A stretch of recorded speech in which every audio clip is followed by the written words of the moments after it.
Hello tout le monde, on se retrouve aujourd'hui pour la vidéo annuelle du Pumpkin Autumn Challenge 2025. Si vous ne savez pas ce que c'est, il s'agit d'un challenge littéraire, mais en fait c'est plus culturel parce qu'on peut également mettre des films, des jeux vidéo, des jeux de société, des séries, des animes, etc., des bandes dessinées dans les catégories. Mais en fait il y a 3 menus du coup avec plusieurs catégories et des mots-clés, et le principe c'est de sortir des livres qu'on n'aurait pas forcément sortis de nous-mêmes ou regarder des films ou des séries qui sont dans l'ambiance automnale mais en même temps qui correspondent à des mots-clés quand on veut vider sa pile à lire notamment. Donc on va commencer parce que j'ai pas mal de livres à vous présenter, mais j'ai également mis quelques films et quelques séries, donc c'est parti. Je me munis de mon petit carnet que j'ai décoré pour l'occasion. Et on commence avec le premier menu, automne frissonnant. La première sous-catégorie s'intitule Monster Mash. Les mots-clés sont Halloween, créatures, classique, danse et comédie. J'ai mis pour l'occasion le film Hocus Pocus parce que c'est un film que je voulais voir depuis très longtemps, et grâce à ma petite sœur maintenant j'ai Disney+, donc je vais pouvoir le regarder et je trouve que c'est un classique du coup d'Halloween. Ensuite en roman j'ai choisi Le Pacte de Luc de Isabelle Lestplume, publié chez les éditions Bookmark.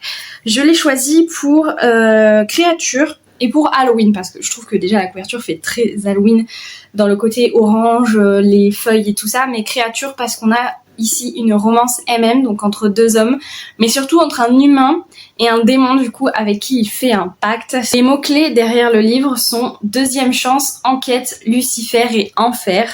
Je trouve que ça correspondait plutôt bien à cette catégorie. La deuxième catégorie de ce menu s'intitule Seriez-vous capable de l'arrêter ? Avec les mots-clés thriller, identité, philosophie, enquête, paradoxe et manga. Je me suis à nouveau mis quelque chose à visionner. Je me suis mis la saison 2 de Esprit criminel parce que je suis actuellement en train de finir la saison 1. Du coup, la saison 2 rentre forcément dans thriller, même identité, philo, enquête, paradoxe, parce que cette série c'est spécial. Et ensuite en livre je me suis mis un petit Cozy Mystery pour le côté thriller et enquête. J'en ai plein à lire dans ma pile à lire, mais c'est vrai que je me suis dit autant continuer une saga que j'ai déjà commencé, donc j'ai choisi le 3e tome des enquêtes d'Anna Swensen de Joanne Fluck, donc Meurtre et Muffin au myrtille. C'est une saga que j'aime énormément parce que j'ai découvert en fait tout l'univers des genres littéraires cosy avec cette saga et j'ai vraiment adoré. J'ai vraiment eu un coup de cœur pour les 2 premiers tomes parce que dès qu'on est plongé dedans, la plume est super fluide et on est à fond et on s'attache un peu à tous les personnages qu'on découvre. C'est vraiment très mignon. Et là, dans cette saga, on suit une pâtissière qui à la base faisait juste ses petits cookies, sa petite vie de trentenaire, sauf que elle retrouve dans le premier tome un cadavre dans l'arrière-boutique et c'est là qu'elle va commencer à prendre goût, à mener des enquêtes de son côté en parallèle de la police, même si la police est pas toujours d'accord. Il y a de l'amitié, de la romance, beaucoup de famille, beaucoup de relations entre les personnages et franchement j'aime beaucoup cette saga. La 3e catégorie de ce menu s'intitule Ceux qui ignorent qu'il n'existe pas, avec les mots-clés fatalité, deuil, esprit, fragments, secrets, combat, Pinterest, œuvre française. Et pour le coup j'ai choisi pour les mots-clés seulement un livre dans cette catégorie.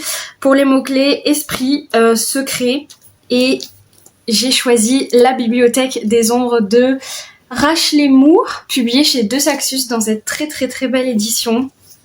Voilà, que j'avais réussi à avoir d'occasion chez Gilbert Joseph. C'est une librairie qui fait du neuf et de l'occasion. C'est vraiment trop beau. Du coup, il est sorti l'année dernière et ça fait un moment que je le vois, que j'avais envie de l'acheter, que j'avais envie de l'essayer. Mais c'est vrai que les avis étaient plutôt mitigés, ceux sur lesquels je suis tombée.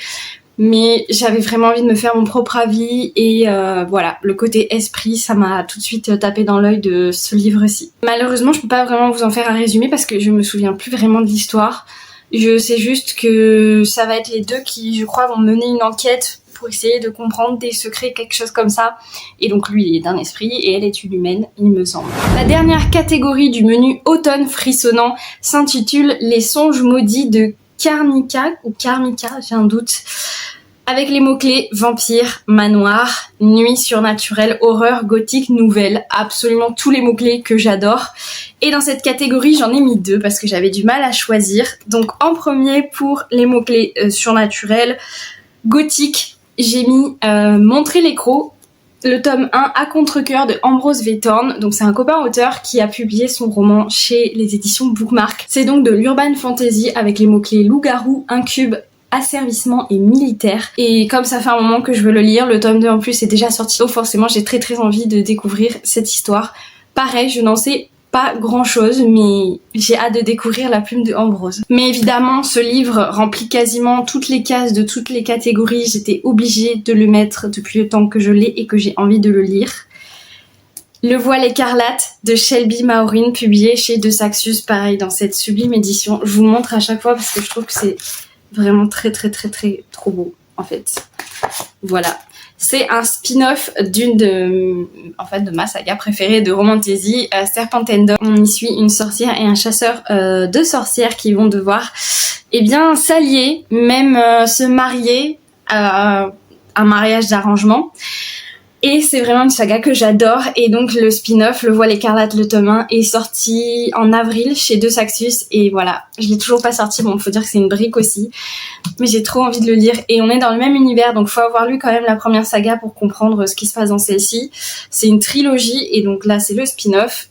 Et on va suivre du coup une des protagonistes qui est notamment dans le tome 3, qu'on rencontre, qui s'appelle Célie, qui devient chasseuse de sorcières à son tour, mais elle chasse plutôt les mauvaises sorcières. Vous comprendrez si vous avez lu la saga ou si vous la lisez. Et il se trouve qu'on va découvrir dans cet univers qu'il n'y a pas que les loups ou que les sorcières ou que autres qui existent, mais également les vampires. Et ça va être une romance enemies to lovers entre elle et un vampire, j'imagine, mais je n'en sais pas beaucoup plus. On passe maintenant au deuxième menu, Automne extraordinaire, et je suis trop contente de ce menu parce que c'est un menu dédié à la cozy fantasy, aka un de mes nouveaux genres préférés. Voilà, donc la première catégorie s'intitule La Belle Auberge de la Pierre Levée, avec les thèmes fantasy, quête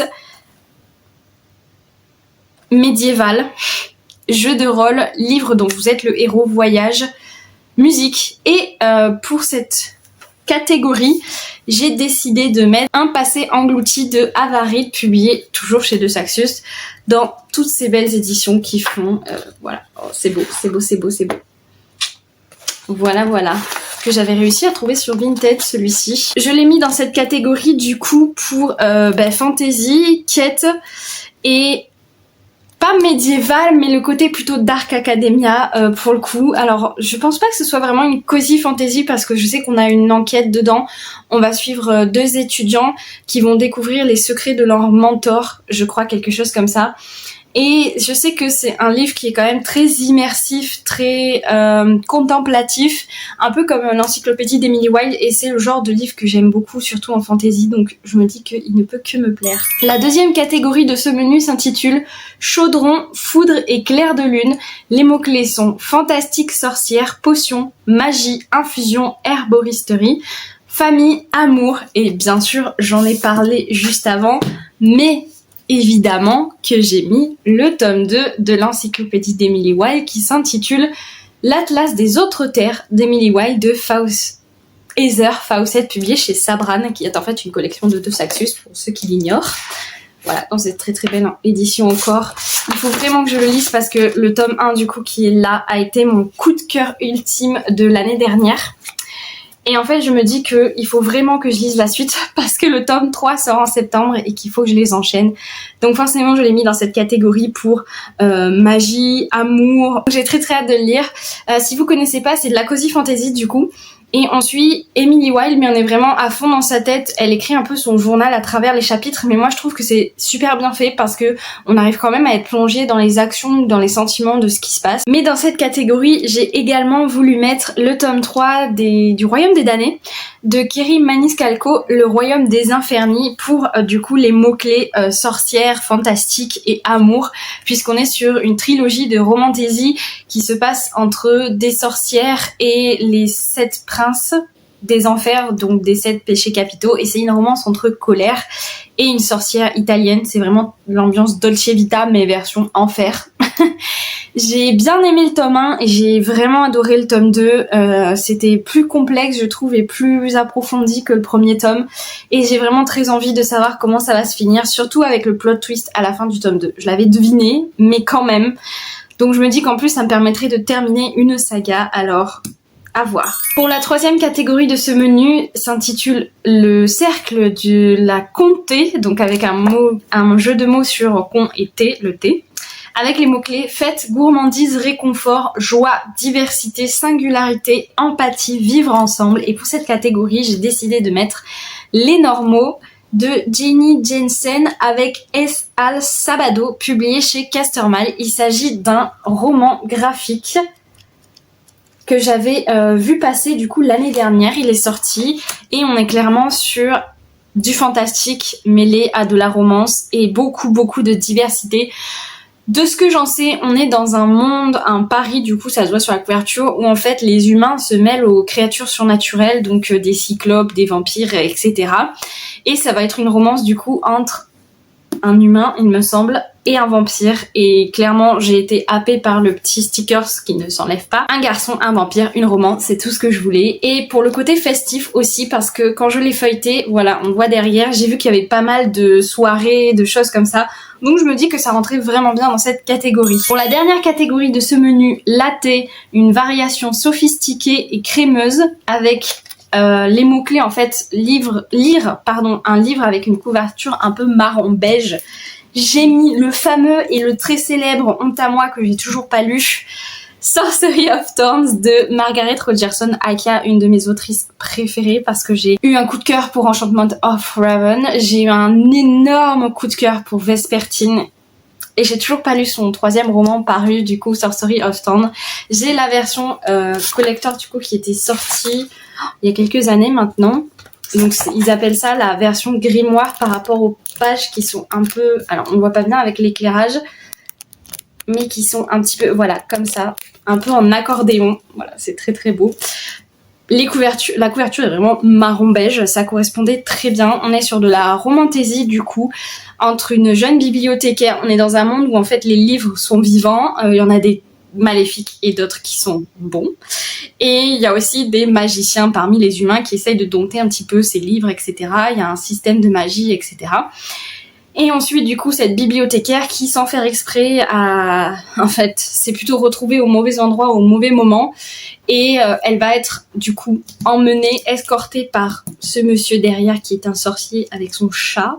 En fait, vers une prison, du coup, parce qu'elle est accusée d'avoir réveillé un livre maléfique. J'en sais pas beaucoup plus, mais il est vraiment très connu. Je sais pas si vous l'avez déjà lu, n'hésitez pas à me dire en commentaire. Et on passe au dernier menu de ce challenge, automne rayonnant, avec la première catégorie qui s'intitule « Je ne couperai pas mes cheveux, je ne parlerai pas moins fort ». Les mots-clés sont mythologie, liberté, chasseresse, émancipation, féminisme. Je sais que mon choix va vous paraître surprenant, mais j'adore le fantastique et j'adore la romantaisie, mais j'aime aussi les romances et je me suis dit que ce menu-là était quand même le meilleur pour ça. Donc dans cette catégorie, j'ai mis le tome 4 de la saga Bodyguard de Laura S. Wilde, publié chez Hugo Poche, parce qu'on est ici sur le tome qui va se concentrer sur la sœur des 3 frères qu'on suit dans la saga, entre du coup la sœur et le meilleur ami. Donc c'est une romance un peu interdite. Et ce que j'ai voulu mettre en avant dedans, c'est justement le fait qu'on va suivre cette sœur qui est très chouchoutée par ses frères et qui veut vraiment réussir justement à s'émanciper, à leur faire comprendre qu'elle est grande, qu'elle est adulte et qu'elle peut faire ses choix, notamment en amour. C'est pour ça que je me suis dit que ça rentrait quand même plutôt bien dans cette catégorie, ça me permettra malgré tout de lire une romance. Mais j'ai également mis dans cette catégorie un livre qui me donne très envie en ce moment, que j'ai eu à Noël dernier, honte à moi. Il s'agit de Love on the Brain de Ali Hazelwood. Cette fois, on est dans une romance qui se passe dans un milieu scientifique et là, on était clairement sur le féminisme, puisqu'on va sûrement parler, je l'espère, de la place de la femme dans le monde de l'astronomie et des neurosciences. C'est un livre qui est aussi assez connu, notamment The Love Hypothesis. C'est pas une suite ou quoi, c'est vraiment un autre livre, mais juste scientifique. J'avais bien aimé The Love Hypothesis, mais sans plus. Mais on m'a dit que celui-ci était meilleur, donc on verra. Et tout ce que je sais, c'est qu'ils vont devoir... c'est qu'ils s'aiment pas, ils se détestent, mais ils vont devoir travailler ensemble, justement, pour la NASA, pour étudier la neuroscience. Pour la deuxième catégorie, donc, ma meilleure ennemie, avec les mots-clés dualité, anarchie, inégalité, résistance, rebelle, sacrifice, enemies to lovers, steampunk. J'ai juste joué sur le mot, le mot-clé enemies to lovers, Et j'ai mis le tome 2 de la saga des dieux du campus Sander de Phoenix BHR et FV Estier parce que ce livre est depuis longtemps dans ma pile à lire. J'aimerais vraiment le lire parce que je sais pas si je vais continuer la saga parce que j'avais bien aimé le tome 1 mais sans plus. Mais celui-ci me tentait énormément justement pour le côté enemies parce qu'ils ont vraiment l'air, enfin en tout cas dans le tome 1, les protagonistes se détestent, hein, vraiment beaucoup. Ils sont prêts à se battre à chaque fois qu'ils se voient. Donc je me dis que ça rentrait dedans pour le Enemies to Lovers assez classique entre guillemets. Et on est sur une romance MM du coup qui se passe dans le milieu universitaire avec des joueurs de football américain, mais c'est vrai que dans le tome 1 on n'en parle pas trop, alors j'espère qu'on en parlera un peu plus dans ce tome-ci. La troisième catégorie de ce menu s'intitule « Pour nous qui avons besoin de souffler », avec les mots-clés nature, écologie, conscience, espoir, paix, poésie, solar punk, et pour le coup je suis restée sur espoir et poésie, et j'ai mis Danser sous la pluie de Pauline Bilisari publié chez Robert Laffont. J'ai lu Ma maison en fleurs qui m'avait vraiment percutée. J'adore la poésie moderne et c'est vrai que Pauline Bilisari, j'aime bien la comparer à dire qu'en fait c'est notre rue Picard française parce que j'ai vraiment été bouleversée par le recueil de poésie que j'ai lu précédemment. Et donc celui-ci évidemment me donnait énormément envie aussi et je me dis qu'il rentrerait du coup parfaitement dans cette catégorie. En plus, la pluie, l'automne. Et enfin, la dernière catégorie de ce challenge s'intitule « Rester tout le temps avec Brindille ». Je m'excuse. Rester tout le temps avec Brindille. Les mots-clés sont amitié, animaux, soins, aventurière, changement, jeunesse, bande dessinée. Et là, j'avoue que j'ai eu un peu de mal parce que en même temps, j'avais beaucoup de livres qui rentraient dedans et en même temps, il y en avait un que je voulais vraiment lire à cette rentrée 2025. Mais je n'arrivais à le caser nulle part, alors je suis restée sur le mot-clé du coup amitié. J'ai choisi Campus Driver, le tome 1 de C.S. Quill publié chez Hugo Poche. C'est une romance universitaire à nouveau, mais celle-ci est hyper célèbre et populaire en France et elle va être bientôt adaptée en série par Prime Video, donc je me suis dit que c'était maintenant qu'il fallait que je le lise. Elle me donne très envie et c'est pareil, les romances universitaires, je trouve que ça se lit en septembre notamment, hein, ça se lit toute l'année, mais je veux dire en septembre pour le côté rentrée. Et voilà, ça fait un moment que j'ai envie de le lire et tout le monde en parle et c'est un livre populaire, donc je me suis dit que j'avais vraiment envie de le lire, genre là, en septembre. Cette vidéo est terminée, j'espère qu'elle vous aura plu. N'hésitez pas à me dire en commentaire si on a des livres en commun, si vous participez également au challenge. Et j'ai envie de vous dire, joyeux automne, les meilleurs mois arrivent. L'automne et le début de l'hiver et les romances de Noël, mais ça on en parlera après le challenge. Je vous souhaite du coup un très bon challenge, Pumpkin Autumn Challenge, ça fait 3 fois que je dis challenge en une seule phrase. Je vous souhaite de très bonnes lectures et je vous dis à bientôt pour une prochaine vidéo.